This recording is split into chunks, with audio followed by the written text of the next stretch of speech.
Welcome to the MLB Coast to Coast podcast, brought to you by thelines.com. Coming to you from the West Coast, Josh Lander, joined by my guys Mo Noir in the Midwest. We got Nate Weitzer on the East Coast. The whole gang is back here for a pretty full Wednesday night slate that we are able to bring you guys some best bets that we are liking here. So make sure you're liked and subscribed to that page. Continue to follow along with us as we are bringing you these videos each and every weekday of this MLB regular season. Also want you to head to thelines.com. As I mentioned, we've got that great content for you. Also have plenty of written stuff there for you from Mo, Nate, and the gang as we continue on this summer with baseball and plenty of other content that we will have for you on thelines.com. And as always, if you do still need a FanDuel or DraftKings account, head to fdpicks.com or dkpicks.com. Find those listings in your area, such as what we have for tonight's slate. Nate, let's get into it.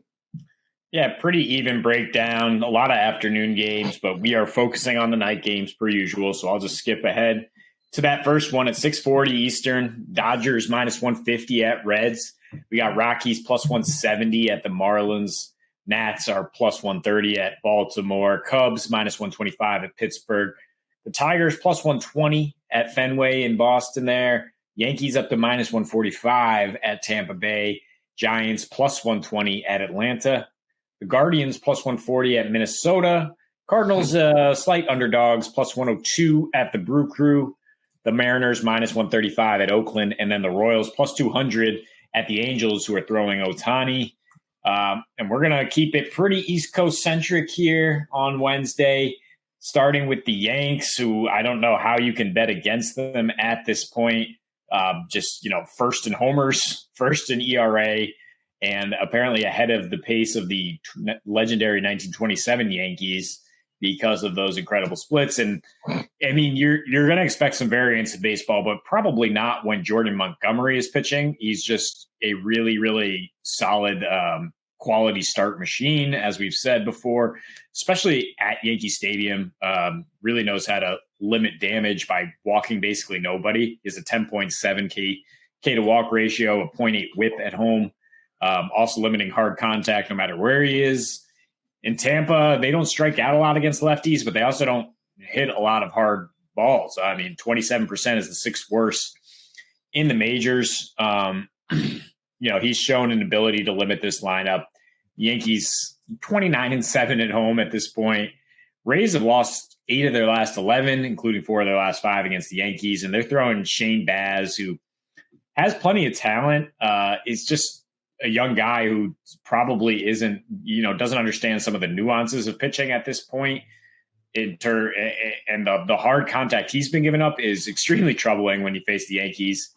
He's barely in the zone at under 39%. This is just 2 starts so far, so small sample. But a 20% barrel rate would be the biggest number in baseball where he'd qualify. So, low ground ball rate as well so far. That's going to be trouble in Yankee Stadium. So we don't know how far he'll go. And the Rays bullpen no longer a true cut above. In fact, the Yankees have the best bullpen in that division now. So I think you got to lean towards Yanks at minus 140. That's still value at a team that just never seems to let up and has one of their most reliable starters on the mound. Yeah, I would say minus 140 would probably be about my cutoff for playing this one. Yeah, Shane Baz, he has a ton of talent, like you said. Actually, really punished me his first couple starts. Just his minor league numbers are incredible, and I had him as a well above average arm. So did the projections, but I'm wondering about that now, to be honest. I watched the one where he lost to the Twins. The commentators were even talking about how his mechanics were just a disaster. He kept finishing off the mound at weird angles and stuff. And you can see that his command is lagging. Poor zone rate, like you said, poor called strike rate. And then that barrel rate is just I think a product of just leaving too many baseballs where the opposing hitters can square it up. And yeah, it's crazy because you talked about his hard contact, but he somehow still has a 211 BABIP. So that's what's really scary is if you're allowing that much hard contact, the BABIP is going to go way higher than that. And honestly, I just don't believe really in this Rays lineup, especially right now. No Wander Franco and Manny Margot got hurt the other day. He's been very good against lefties. The Rays did bring up Josh Lowe. He sucked the first time they had him up there, even though he's a good prospect too. But Yeah, and I don't know. I just don't expect another 3-homer performance from Isaac Paredes. So I don't think this is a good lineup. And I did have the Yankees more like minus 150 than where they're at right now. Minus 135, minus 140. I think it's okay for a small play.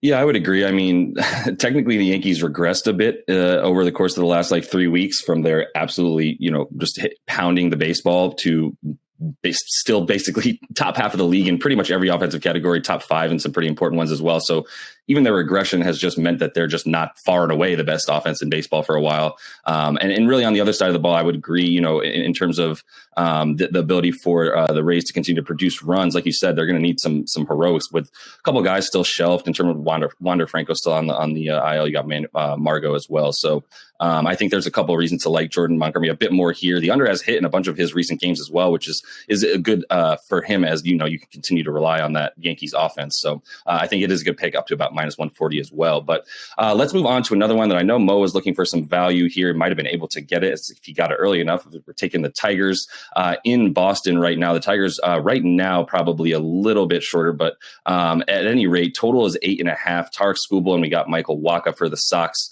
So kick us off here, Mo, and tell us what you like in this one. Well, I can tell you that total is way too high if Michael Wacha keeps pitching like he has been, but I don't expect that to happen. And yeah, I think listeners on here probably know how much I love Tarek Skubal. He's one of my favorites, and I got a great price on him, almost plus 140 last night. Unfortunately, today it's closer to plus 115, plus 120. So I think you just got to keep an eye on this one. There's been a lot of buyback on some of these lines that I'm beating overnight. Sometimes the other side gets steamed late. So I would say just keep an eye on this one. You might be able to get a better price than you can get right now if you keep an eye on it. But yeah, Tarek Skubal, he's looking like a potential ace now. Really cleaned up his home run issue, and has actually a decent matchup here, better than you might think, against Boston. They have one of the best lefty killers in the business, Kike Hernandez, but he's out of the lineup with an injury. And on the other side, the Tigers lineup gets a little bit of a boost, I think. I mean, it's too early to say for sure, but they brought up super prospect Riley Green. He is absolutely torching the baseball so far, 438 ex-WOBA, and he has way more walks than strikeouts. Tiny sample, 3 games, but he was a extremely highly rated prospect. So nobody needs a boost on offense more than the Tigers, I think. So I've been fading Michael Wacha basically nonstop. I keep losing.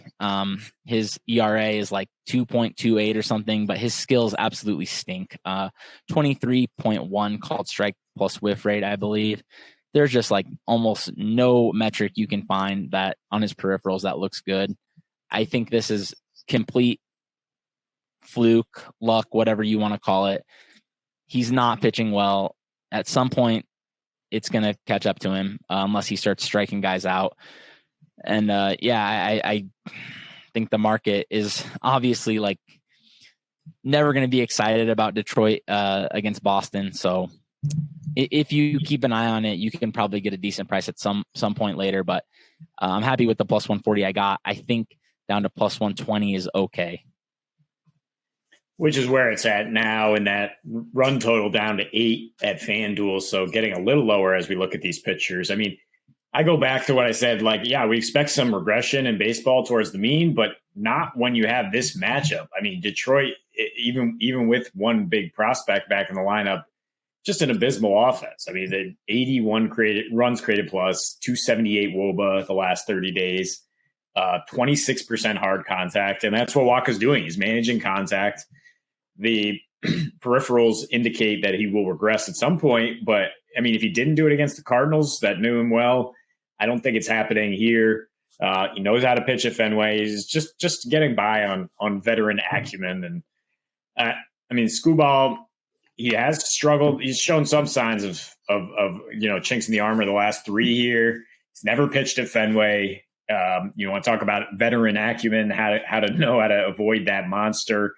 JD Martinez still out there. I expect Boston to be playing some wall ball at this park. And you look at it, second time through the order for Skubal, he gives up 39% hard contact, 10.5% home run to fly ball ratio. I think that's when Boston will be able to do some damage and then get to a Detroit bullpen that you don't really fear either. So Yeah, we've seen some fluctuation on this line a lot. I think if it does dip closer under, it was minus 135 for Boston. I think when we started looking at this, I would take that side of it. Shocker. The most Boston thing you could have done is said that the Sox are going to be playing some wild ball at the park later as they're just crushing that green monster. But I would agree. I mean, look, we've been picking on the Tigers for a while now, ever since it's become pretty official that they're going to have one of the worst offenses in baseball, unable to even put up 3 runs a game or so. I think that there's plenty of life in betting against them continuing to do that this season. So I would agree, as this is not where you expect Michael Wacha to regress downwards in any way. So let's finish things off here in Atlanta. A really great series we've got going with the Giants in Atlanta. They are plus 116 in this one, as they are sending their Cy Young candidate Rodon to the mound, taking on the vet Charlie Morton. So I'll let you start us here, Mo, since this is your Bravos team. What are you looking at here to start? So for this one, I actually had this one as a fair line.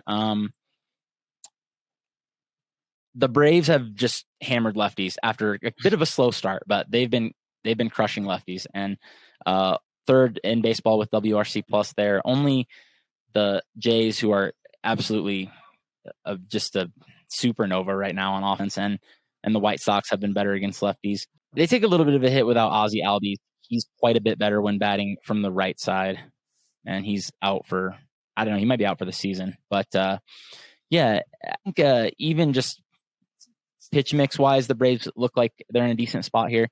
10th best versus sliders, and then most importantly, first by a lot against 4-seamers. And those are basically all you're going to see from Carlos Rodon. That being said, this is another Jose Barrios situation for me.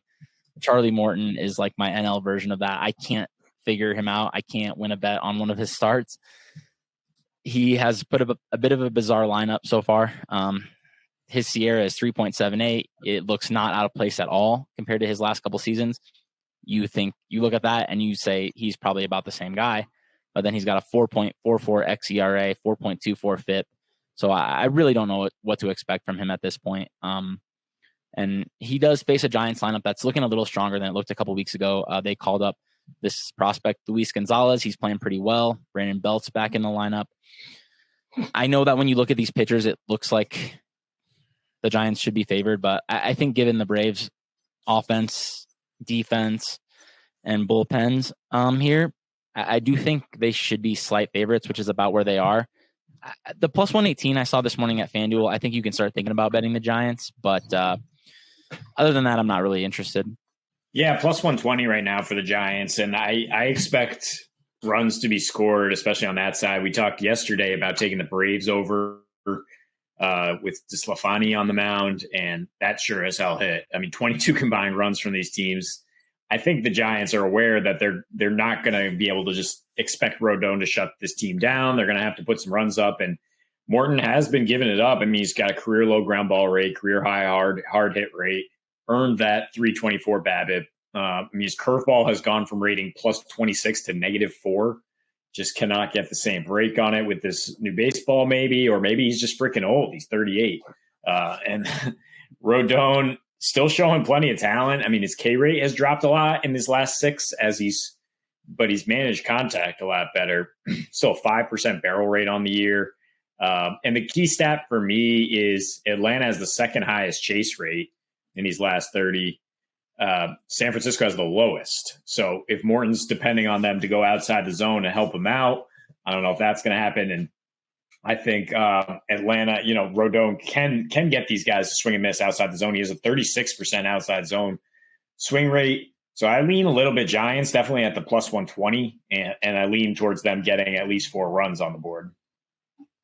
Yeah, I think the key here is basically that Mo was handicapping last night, and we were able to take another look at it this morning and say there might be some juice there worth placing on the Giants. A couple of things too. The Giants offense, specifically on the road, has been crushing lately. They've definitely gotten a lot better with Belt and Luis Gonzalez back in the lineup, as I believe we mentioned. And Rodon, I mean, in his last 4 starts, he's still, he's still sporting an ERA under 1.5 or so. And over the last roughly couple weeks or so, the Giants bullpen has seen a pretty big uptick, posting a pretty nice 2.64 -4 ERA in that time, which they were closer to the middle of the league ahead of the last 2 or 3 weeks, and then really made a nice push to get some good numbers from their bullpen, which would also help them continuing forward. But I would say that at this point, just because of the odds, I would also lean Giants in this one and potentially see if Rodon is able to pull off a nice win on the road here. So that is all the time we have for you. Some pretty fun games here on this Wednesday night slate. So make sure you are liked and subscribed to that page. We'll be bringing you these videos each and every weekday of this MLB regular season. So until we see you next, happy betting.